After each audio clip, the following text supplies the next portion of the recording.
This is Dr. Earle again, still in my kitchen, and we've already talked about 3 different types of depression. We've talked about major depressive disorder, we've talked about postpartum depression, we talked about dysthymia, that kind of underlying depressed mood that kind of lasts for 2 years and happens every day, more days than not. All right, so now we're going to talk about seasonal affective disorder. The acronym for seasonal affective disorder is SAD, S-A-D. Here, the major or essential feature is that the onset of the major depressive disorder happens at a particular time of the year. All right. This type of episode usually begins in the winter or in the fall and fades out in the spring. Major depressive episodes that happen in a seasonal pattern are characterized by energy, hypersomnia, overeating, and weight gain. So you'll see a lot of people with this disorder will gain a lot of weight in the winter.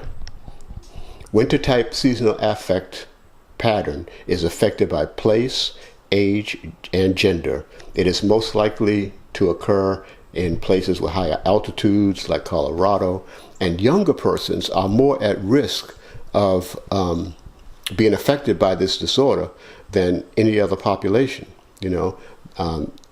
Also, 60 to 70% of those affected by SAD, seasonal affective disorder, are females. Seasonal affective disorder, this type of depression, it generally affects 1 to 2% of the population that lives in climates where the days are shorter in the winter. SAD, seasonal affective disorder, is believed to be the result of shorter days and longer nights. It is usually treated with light therapy. That is, to have someone sit under a light, a specific type of light that mimics daylight, for 2 or 3 hours a day, and that'll usually help them get over their depression.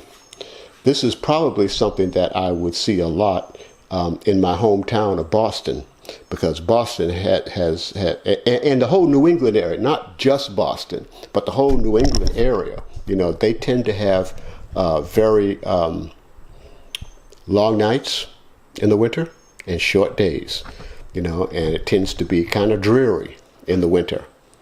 At least it is in Boston, and then after you get through the winter in Boston, you go through a rainy period, in March and April, so we don't even have a spring most times, so places like that, that have the longer nights and the shorter days, like in New England, or even Alaska.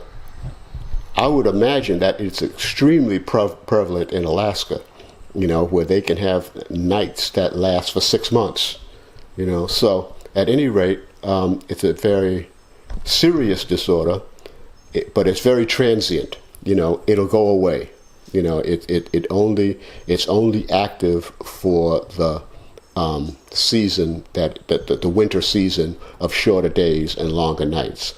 After that season is over, the major depressive disorder of SAD, seasonal affective disorder, will generally disappear on its own, and that's why a person might, engage in some light therapy, that is a specific light to sit under, to kind of get through the winter with this type of depressive disorder. Okay? All right, so now we've talked about multiple disorders, multiple depressive disorders, and I only have one more type of depression that I want to talk to you about, and that is bipolar disorder. A very serious disorder, and there's 2 types of bipolar disorder. So next week, when we come back, we'll be talking about bipolar disorder. Thank you very much for tuning in. I really appreciate that. Stay tuned. See you next week. Bye now.